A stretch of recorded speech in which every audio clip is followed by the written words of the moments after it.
Hi hello friends, welcome back. இன்னைக்கு நம்ம பாம்பே அல்வா எப்படி செய்யலாம் தான் பார்க்க போகிறோம். ரொம்பவே டேஸ்டியாக ரொம்ப ஈஸியாக எப்படி பண்ணலான்னு பார்க்கலாம். கண்டிப்பாக ஃபுல் வீடியோ பார்த்து ட்ரை பண்ணி பாருங்கள். இப்போ இந்த பாம்பே அல்வா செய்கிறதுக்கு நம்ம பாம்பே அல்வானாலே நம்ம கார்ன்ஃப்ளவர் மாவு, அதாவது சோள மாவில் தான் செய்யணும். அந்த சோள மாவு ஒரு கப்பு நான் எடுத்துக்கிட்டேன். அந்த ஒரு கப் சோள மாவு ஒரு பவுலுக்கு மாற்றிட்டு அது கூடவே அதை நல்லா கரைச்செடுக்கணும் தண்ணியில். அதனால் அதுக்கு தேவையான அளவுக்கு நான் தண்ணி சேர்த்துக்கிட்டேன். தண்ணி 3 கப்பு சேர்த்துக்கணும். ஒரு கப்பு சோள மாவுக்கு 3 கப்பு தண்ணிங்கிறது அளவு கரெக்டான அளவு. நம்ம கரெக்டான அளவில் சேர்த்தா தான் நம்மளுக்கு அல்வா கன்சிஸ்டன்சி கரெக்டாக வரும். அதனால் ஒரு கப்புக்கு 3 கப்புன்னு நீங்கள் தண்ணி சேர்த்துட்டு நல்லா மிக்ஸ் பண்ணி விட்டு சோள மாவு எல்லாம் கரையிற மாதிரி நல்லா மிக்ஸ் பண்ணி விட்டுட்டு அந்த பவுலை தனியாக வச்சிருங்க. அதுக்கப்புறமா நம்ம அல்வா செய்ய ஆரம்பிச்சிடலாம். அல்வா செய்யறதுக்கு ஒரு கடாயை எடுத்து வச்சுட்டு நான் சீனி சேர்த்துக்கிட்டேன். சீனி ஒரு கப்பு சீனி சேர்த்துக்கிட்டேன்.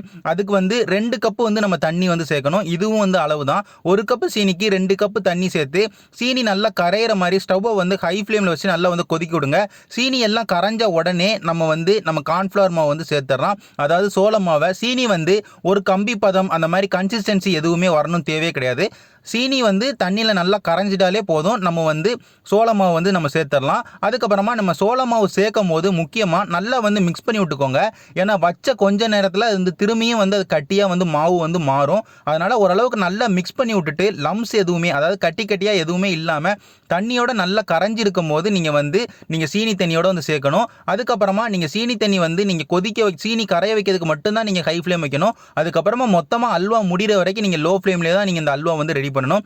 லோ ஃப்ளேமில் வச்சுட்டு நம்ம இந்த கார்ன்ஃப்ளவர் மாவு சீனியோட தண்ணியோட சேர்த்து நம்மளுக்கு இந்த சீனி தண்ணி நல்லா இந்த கார்ன்ஃப்ளவர் மாவு எல்லாமே நல்லா சேர்ந்து நல்லா ஓரளவுக்கு திக்கு கன்சிஸ்டன்சிக்கு மாறணும். ஒரு அல்வா கன்சிஸ்டன்சிக்கு வர மாதிரி நல்லா மாறணும். அது நம்ம கொதிக்க விடும் போது நல்லா கிண்டி விட்டுக்கிட்டே இருக்கும் போது நேரம் ஆக ஆக ஒரு 2 நிமிஷத்துலேருந்து ஒரு 3 நிமிஷம் நம்ம லோ ஃப்ளேமில் வச்சு கிண்டி விட நம்மளுக்கு நல்லா அந்த வீடியோவில் பார்க்குற மாதிரி அது நல்ல கட்டியாக நல்லா திக்கு கன்சிஸ்டன்சிக்கு மாற ஆரம்பிக்கும் அல்வா. நல்லா ஓரளவுக்கு இப்போ நான் வீடியோவில் காட்டுற மாதிரி நல்ல ஒரு திக்கான கன்சிஸ்டன்சிக்கு மாற வரைக்கும் நீங்கள் கிண்டி விட்டுக்கிட்டே இருக்கணும். இந்த மாதிரி ஓரளவுக்கு லைட்டாக ஃப்ளோட்டிங் கன்சிஸ்டன்சிக்கு மாறினக்கு அப்புறமா நம்ம நெய் சேர்த்துக்கலாம். நெய் ஒரு 2 டேபிள் ஸ்பூன் சேர்த்துக்கிடுவோம். நெய் முதல்ல நம்ம 2 டேபிள் ஸ்பூன் சேர்த்துக்கிறோம். கொஞ்சம் கொஞ்சமாக சேர்த்து நம்ம அல்வா கிண்ட போகிறோம். அதனால் முதல்ல ஒரு 2 டேபிள் ஸ்பூன் நெய் சேர்த்து நல்லா இந்த நெய்யை இந்த அல்வாவோட கிண்டி விட ஆரம்பிங்க. நம்ம கிண்டி விட இந்த அல்வா இந்த நெய் எல்லாத்தையும் குடிக்க ஆரம்பிக்கும். நல்லா குடிக்க ஆரம்பித்து நல்ல பாலிசாக நல்ல பலன்னு மாற ஆரம்பிக்கும். அதாவது கையிலேருந்து எடுக்கும் போதே அந்த அல்வா விழுகிற கன்சிஸ்டன்சிக்கு அது மாற ஆரம்பிக்கும். அதுக்கு நம்ம தேவையான அளவுக்கு நெய் சேர்க்கணும். அதனால் முதல்ல ஒரு 2 டேபிள் ஸ்பூன் நெய் சேர்த்து ஒரு 2 நிமிஷத்துக்கு கிண்டி விட்டுக்கிட்டே இருங்க. நம்ம ஊற்றின நெய் எல்லாத்தையுமே அல்வா நல்லா குடிச்சிரும். குடிச்சிட்டு அதுக்கப்புறம் அது இன்னும் நல்லா திக்காக மாற ஆரம்பிக்கும். இப்போ நான் வீடியோவில் காட்டுற மாதிரி முதல்ல நல்லா ஃப்ளோட்டிங் கன்சிஸ்டன்சியில் இருந்தது.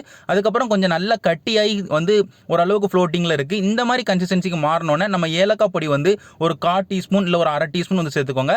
அதுக்கப்புறமா நம்ம சின்னதாக நட்ஸ் நம்ம சேர்க்கலாம். அது நீங்கள் பிஸ்தா கூட சேர்க்கலாம், பாதாம் சேர்க்கலாம், அதுக்கப்புறம் நீங்கள் வால்நட் எதுனாலும் நீங்கள் சேர்க்கலாம். நான் பாதாம் சின்னதாக கட் பண்ணது ஒரு 10லேருந்து ஒரு 15 சேர்த்துருக்கேன். அது கூட டூட்டி ஃப்ரூட்டி ஒரு 2 டேபிள் ஸ்பூன் சேர்த்துருக்கேன். அதுக்கப்புறமா நான் கலர் சேர்த்துருக்கேன், ஃபுட் கலர். ஏன்னா பாம்பே அல்வாங்கும் போது நம்ம எந்த கலர்னாலும் செய்யலாம். நம்ம ரெட் கலர் கூட செய்யலாம், ஆரஞ்சு கலரில் செய்யலாம், எல்லோ கலரில் செய்யலாம். நான் எல்லோ கலரில் செய்கிறேன். அதனால் எல்லோ கலர் நான் சேர்த்து அதுக்கப்புறமா கடைசியாக நெய்யும் ஒரு 2 டேபிள் ஸ்பூன் சேர்த்துக்கிட்டேன். இது எல்லாத்தையும் சேர்த்து நல்லா கிண்டி விட ஆரம்பிக்கேன். திரும்பியும் ஒரு 3 நிமிஷத்துல ஒரு 4 நிமிஷத்துக்கு நம்ம கிண்டி விட்டுக்கிட்டே இருக்கணும். இது எந்த அளவுக்கு கிண்டணும்னா நம்ம சேர்த்திருக்க நெய் எல்லாத்தையுமே அல்வா குடிக்கணும். அதுக்கப்புறமா நம்மளுக்கு அது சட்டியில் ஒட்ட ஆரம்பிக்கணும் அல்வா. அந்த மாதிரி கன்சிஸ்டன்சிக்கு மாறிடுச்சுனாலே நம்மளுக்கு ஓரளவுக்கு திக்காயிட்டுன்னு அர்த்தம், அல்வா ரெடி ஆகிட்டுன்னு இருக்கும். நம்மளுக்கு ஊற்றின எல்லா நெய்யுமே குடிச்சக்கப்புறமா திரும்பியும் நம்ம நெய் சேர்க்கணும். அதுக்கு முன்னக்குட்டி நான் சீனி இருக்கான்னு பார்த்தேன். அது நான் சொல்ல மறந்துட்டேன். சீனி நம்ம 2வது தடவை நெய் சேர்த்தக்கப்புறமா டூட்டி ஃப்ரூட்டி எல்லாமே சேர்த்தக்கப்புறமா நம்ம இனிப்பு கரெக்டாக இருக்கான்னு பார்த்தோம். நம்ம ஒரு கப்பு நம்ம சீனி சேர்த்துருந்தோம். அது பத்தலை.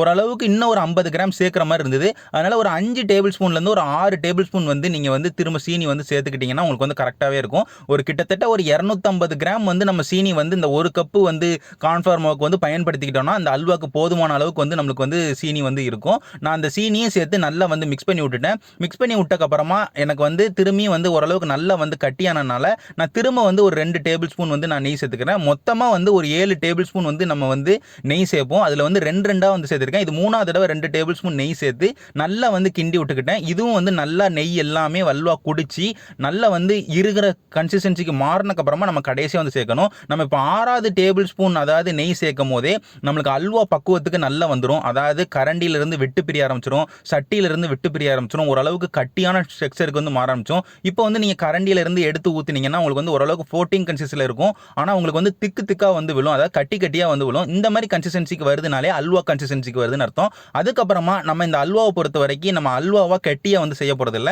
இதை வந்து ஓரளவுக்கு பர்ஃபி மாதிரி நம்ம கட் பண்ண போகிறோம். அதனால் நம்ம வந்து ஓரளவுக்கு ஃப்ளோட்டிங் கன்சிஸ்டன்சியில் இருக்கும் போதே நம்ம வந்து அதை ஒரு பிளேட்டுக்கோ இல்லை ஒரு பவுலுக்கோ மாற்றி வச்சாதான் அது வந்து கரெக்டாக வந்து செட் ஆகும். இப்போ வந்து எனக்கு வந்து அல்வா வந்து ஒரு 15 நிமிஷத்துலேருந்து ஒரு 20 நிமிஷம் நான் வந்து பேரலாக வந்து நான் நெய்யும் சேர்த்து கிண்டி விட்டுட்டே இருக்கும்போது எனக்கு ஓரளவுக்கு நல்ல வந்து கன்சிஸ்டன்சிக்கு வந்து மாறிடுச்சு. கடைசியாக வந்து ஒரே ஒரு டேபிள் ஸ்பூன் மட்டும் நெய் சேர்த்து லைட்டாக மட்டும் கிண்டி விட்டுக்கிட்டேன். அதாவது நம்ம இன்னும் ஒரு நிமிஷத்தில் இறக்க போகிறோம்னா அதுக்கு முன்னக்குட்டி கடைசியாக வந்து ஒரு டேபிள் ஸ்பூன் நெய் சேர்த்து லைட்டாக மிக்ஸ் பண்ணி விட்டுட்டு அந்த நல்லா வந்து ஓரளவுக்கு பளபளப்பு தன்மையோட இருக்கும் போது நம்ம வந்து ஒரு பவுலுக்கு வந்து மாற்றி வச்சுக்கிடலாம். நான் வந்து ஒரு கேக் பவுலுக்கு வந்து மாற்றி வச்சுட்டேன். அந்த பவுலில் வந்து ஃபுல்லாக வந்து நெய் வந்து அப்ளை பண்ணிக்கிட்டேன் எல்லா சைடும். ஏன்னா திரும்ப வந்து நம்ம எடுக்கும் போது அது வந்து ஈஸியாக வந்து அந்த பவுலை விட்டு பிரிஞ்சு வரணுங்கிறதுக்காண்டி நம்ம நெய் வந்து எல்லா சைடும் அப்ளை பண்ணிக்கிட்டோம். நெய்யை அப்ளை பண்ணக்கப்புறமா நம்ம வந்து அப்படியே அந்த கடாயில் இருக்கிற அல்வா எல்லாத்தையுமே நம்ம அந்த பவுலுக்கு வந்து ட்ரான்ஸ்ஃபர் பண்ணிட்டோம். பவுலுக்கு ட்ரான்ஸ்ஃபர் பண்ணக்கப்புறமா அதை அப்படியே செட் பண்ணி வச்சுருங்க. செட் பண்ணி வச்சுட்டு ஒரு 3 மணி நேரத்துலேருந்து ஒரு 4 மணி நேரம் கழிச்சு நீங்கள் அதை வந்து ஓப்பன் பண்ணி பாருங்கள். ஓரளவுக்கு ரூம் டெம்பரேச்சர்லேயே வைங்க, மூடி போட வேண்டாம், நீங்கள் ஓப்பன் பண்ணியே வைங்க. ஏன்னா காற்று எவ்வளோ சீக்கிரம் அதுக்குள்ளே போதோ அவ்வளோ சீக்கிரம் வந்து அது கட்டியாக வந்து மாறும். அதனால் நம்ம வந்து ஓப்பன் பண்ணியே நம்ம வச்சுக்கலாம். வச்சு ஒரு 3 மணி நேரம் கழிச்சு நீங்கள் ஓப்பன் பண்ணி பார்த்தீங்கன்னா உங்கள் அல்வா வந்து ரொம்பவே சூப்பராக வந்து செட் பண்ணியிருக்கும். இப்போ நான் வந்து ஓப்பன் பண்ண போகிறேன். நான் ஓப்பன் பண்ணும்போதே உங்களுக்கு எல்லாருக்குமே தெரியும், ரொம்ப சிம்பிளாக வந்து அல்வா வந்து செட் ஆயிடுச்சு. எந்த ஒரு கிராக்குமே இல்லை, எங்கேயுமே வந்து ரொம்ப கட்டியாகவும் இல்லை. எதுக்காண்டினா நம்ம தண்ணி வந்து கரெக்டான லெவலில் வந்து சேர்த்தோம். ஒரு கப்பு நம்ம வந்து சோள மாவுக்கு வந்து நம்ம 3 கப்பு தண்ணி சேர்க்கணும். அதுக்கப்புறம் 1 கப்பு சீனிக்கு வந்து நம்ம 2 கப்பு வந்து தண்ணி வந்து சேர்க்கணும். இந்த அளவுக்கு நீங்கள் கரெக்டாக சேர்த்து நல்லா கரெக்டாக கிண்டி விட்டு கரெக்டான அளவில் வந்து நான் சொன்ன அளவில் நெய் சேர்த்துட்டாலே உங்களுக்கு ரொம்பவே ஈஸியாக ரொம்பவே டேஸ்டியாக வந்து இந்த அல்வா வந்து உங்களுக்கு வந்து கிடைச்சிரும். இந்த அல்வாவில் வந்து ரொம்ப ஒரு முக்கியமான விஷயம் பார்த்தீங்கன்னா, நீங்கள் லோ ஃப்ளேமில் வந்து கிண்டணும் அல்வா, இல்லைனா உங்களுக்கு அடி பிடிக்கும். அதுக்கப்புறமா நீங்கள் பயன்படுத்துகிற நெய், அதுக்கப்புறம் வந்து நீங்கள் பயன்படுத்துகிற சோள மாவு ரெண்டுமே நல்ல வந்து தரமான நல்ல டேஸ்டான நீங்கள் ஒரு சோளமாவும் நெய்யும் எடுத்துக்கிட்டிங்கன்னா உங்களுக்கு சூப்பராக அந்த அல்வா வந்து வந்துடும். கண்டிப்பாக நீங்கள் வந்து இந்த அல்வா வந்து வீட்டில் ட்ரை பண்ணி பாருங்கள். எல்லாருக்குமே செஞ்சு கொடுங்க. எல்லாருமே ரொம்ப விரும்பி சாப்பிடுவாங்க. சிம்பிளாக பண்ணக்கூடிய ஒரு ரெசிபி. நான் இதே மாதிரி ஒரு சூப்பரான ஒரு ரெசிபியோட உங்கள் எல்லாரையுமே வந்து பார்க்குறேன். நன்றி.